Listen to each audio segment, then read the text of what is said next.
என்னோட favourite person வந்து எனக்கு சர்ப்ரைஸாக இதை ஆர்டர் பண்ணி எனக்கு கிஃப்ட் பண்ணியிருக்காங்க. நானும் அவங்களும் போஸ்ட்மார்ட்டம் மதர்ஸ். நானும் அவங்களும் நிறைய ஸ்டோரீஸ் வந்து ஷேர் பண்ணியிருக்கோம். ப்ரெக்னென்சி, டெலிவரி, அதுக்கப்புறம் டெலிவரிக்கு அப்புறம் ரெக்கவரி, போஸ்ட்மார்ட்டம் இது எல்லாமே நாங்கள் ஷேர் பண்ணியிருக்கோம். அவங்களுக்கு ஏதாச்சும் ஷேர் பண்ணணும்னு தோணுச்சுன்னா, யார் கூடயாவது வெண்ட் அவுட் பண்ணணும் அப்படின்னா என் கூட வெண்ட் அவுட் பண்ணுவாங்க. எனக்கு யார் கூடயாச்சும் ஷேர் பண்ணணும் அப்படின்னா நான் அவங்க கூட ஷேர் பண்ணி இப்படி மாற்றி மாற்றி லிட்ரலி புலம்பிப்போம்.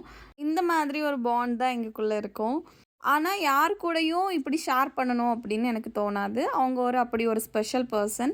அவங்கள எனக்கு எதுக்காக ரொம்ப பிடிக்கும், அவங்க கூட ஏன் நான் எல்லாம் ஷேர் பண்ணுறேன் அப்படின்னா, அவங்க ரொம்பவே ஸ்ட்ரெயிட் ஃபார்வர்டு. மனசில் நினச்சத டக்குன்னு சொல்லிடுவாங்க. எதையுமே முன்னாடி பேசிட்டு பின்னாடி ஒன்று பேசுகிற பர்சன் மாதிரி அவங்க கிடையாது. மனசில் பட்டதை பேசுகிறவங்க இப்போ இந்த காலத்தில் கிடைக்கிறது ரொம்பவே ரேரு. அவங்க வந்து அந்த மாதிரி ஒரு பியூட்டிஃபுல் சோல் அப்படின்னே சொல்லலாம். மட்டும் இல்லாமல் இப்போ தான் எனக்கு தெரியுது அவங்க வந்து எவ்வளோத்துக்கு என்னைய வந்து புரிஞ்சு வச்சுருக்காங்க அப்படின்னு இந்த கிஃப்ட் மூலயமா தான் எனக்கு வந்து தெரிஞ்சுது. நாங்கள் வந்து மாற்றி மாற்றி இப்படி கிஃப்ட் பண்ணிக்கிறோம். நான் கிஃப்ட் பண்ணுறது எப்படி இருக்கோன்னா, மதர்ஸ்க்கு என்ன தேவைப்படும் காமனாக நான் யோசிப்பேன். அம்மாவுக்கு என்ன தேவைப்படும் அப்படி யூஸ்ஃபுல்லாக வாங்கி கொடுக்கலாம் அப்படின்னு. ஆனால் இவங்க வந்து ரொம்ப யோசித்து மதரையும் தாண்டி நான் ஒரு ஆமீன் எனக்கு வந்து என்ன தேவை, மதருக்குள்ளே தேவை ஒரு சைடில் இருந்தாலும் நான் எனக்கு வந்து என்ன தேவை அப்படின்னு யோசித்து இந்த மாதிரி ஒரு கிஃப்ட் பண்ணியிருக்காங்க. ஏன்னா நாங்கள் நிறைய ஸ்டோரிஸ் வந்து ஷேர் பண்ணியிருக்கோம். அதில் ஒரு ஸ்டோரி தான் இந்த தண்ணி குடிக்கிற ஒரு விஷயம். எனக்கு வந்து தண்ணி வந்து நான் சுத்தமாக குடிக்க மாட்டேன். எப்போவாவது தண்ணின்னு ஒன்று இருக்குது நம்ம குடிக்கணும், இல்லைனா ரொம்ப வெயிலெலாம் போய் ரொம்ப தாகம் எடுத்து அந்த மாதிரி தான் நான் தண்ணி குடிப்பேன். என்னைய மாதிரி நிறைய பேர் இருக்கீங்களா, இல்லை நான் தான் இப்படி இருக்கிறேன்னான்னு எனக்கு தெரியல.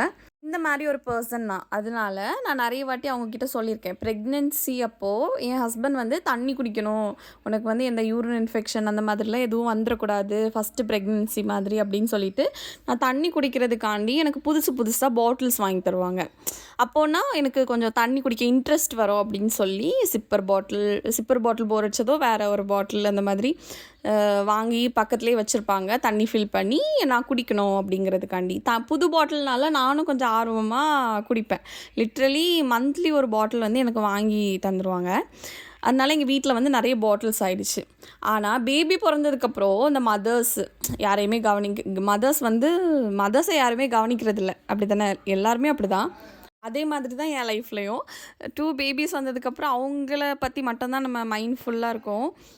அதனால இந்த பாட்டில்ஸ் வாங்குறதெல்லாம் நாங்கள் ஸ்டாப் பண்ணிட்டோம். நான் தண்ணி குடிக்கிறேனா இல்லையா அதெல்லாம் ஒன்றுமே தெரியாது. ஏதாச்சும் பிரச்சனை வந்ததுக்கப்புறம் தான் தெரியும். ஹாஸ்பிட்டலில் போய் மெடிசன் வாங்கி போட்டுட்டு அதுக்கப்புறம் அதை அப்படியே மறந்துடுறது.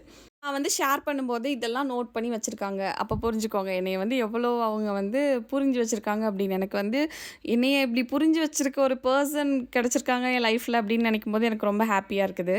அதனால தான் இந்த பாட்டில் வந்து வாங்கியிருக்காங்க. இது வந்து டிஃப்ரெண்ட்டாக இருக்குது. இந்த மாதிரி அடிக்கடி பாட்டில்ஸ்லாம் முன்னாடி வாங்கி நான் தண்ணி குடிச்சிருக்கேன். இப்போ வந்து எதுவுமே நான் வாங்கலை, பேபிஸ்க்கு தான் இப்போ பாட்டில்ஸ் வாங்கிட்டுருக்கேன் அப்படின்னு அவங்க வந்து யோசித்து எனக்கு வந்து இந்த பாட்டில் வாங்கியிருக்காங்க. இந்த கிஃப்ட் வந்து பார்க்குறவங்களுக்கு ஓகே இது வெறும் டம்ளர் அப்படின்னு தோணும். ஆனால் இது வந்து most memorable gift in my life அப்படின்னு சொல்லலாம்.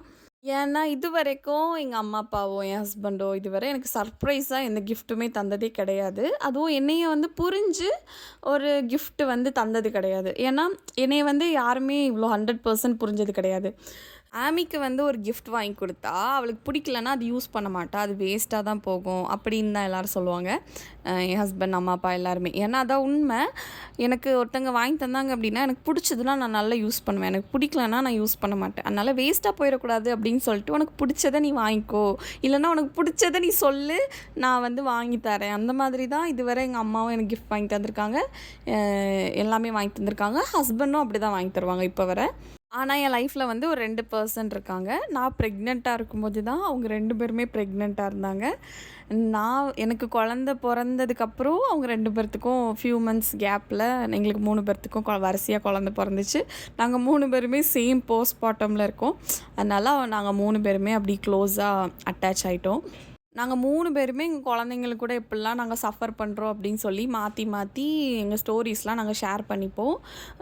நிறைய பேர் வந்து டிப்ஸ் கொடுப்பாங்க, இந்த மாதிரி ட்ரை பண்ணு, இந்த மாதிரி பண்ணு அப்படின்னு சொல்லி நாங்கள் 3 பேருமே மாற்றி மாற்றி இந்த டிப்ஸ் எல்லாம் கேட்டு ஒர்க் அவுட் ஆச்சுன்னா ஷேர் பண்ணிப்போம். என்னோடய ப்ரெக்னென்சியில் வந்து நான் இதெல்லாம் வாங்கணும் அப்படின்னு சொல்லி லிஸ்ட்டு போட்டு வச்சுருப்பேன்.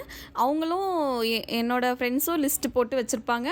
அவங்களும் என் கூட நான் இந்த லிஸ்ட் அப்படின்னு சொல்லி நாங்கள் 3 பேர் லிஸ்ட்டுமே ஷேர் பண்ணியிருக்கோம். ஒருத்தங்க வந்து என்ன பண்ணாங்க அப்படின்னா, எனக்கு டெலிவரி ஆயிடுச்சு. நான் வந்து ஃபீடிங் பில்லோ மட்டும் தான் என்னோடய லிஸ்ட்டில் நான் வாங்காமல் இருந்தேன். கடைசி வந்து நான் வாங்கினா அப்படின்னே ஒரு மைண்ட் செட்டுக்கு வந்துட்டேன். அதை வந்து எனக்கு சர்ப்ரைஸாக ஆர்டர் பண்ணி விட்டுருந்தாங்க என்னைய புரிஞ்சுக்கிட்டு.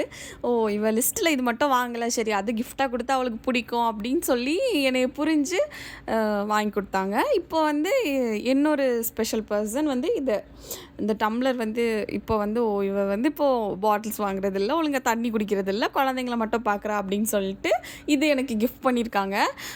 என் லைஃப்பில் வந்து இவ்வளோ 2 பேர் என்னைய புரிஞ்ச ஒரு ஃப்ரெண்ட்ஸ் வந்து ஒரு நல்ல பாண்டிங்கில் எனக்கு கிடச்சிருக்காங்க அப்படின்னு நினைக்கும்போது ரொம்ப சந்தோஷமாக இருக்குது. தேங்க்யூ ஸோ மச் 2 பேருக்குமே. ரொம்ப தேங்க்யூ.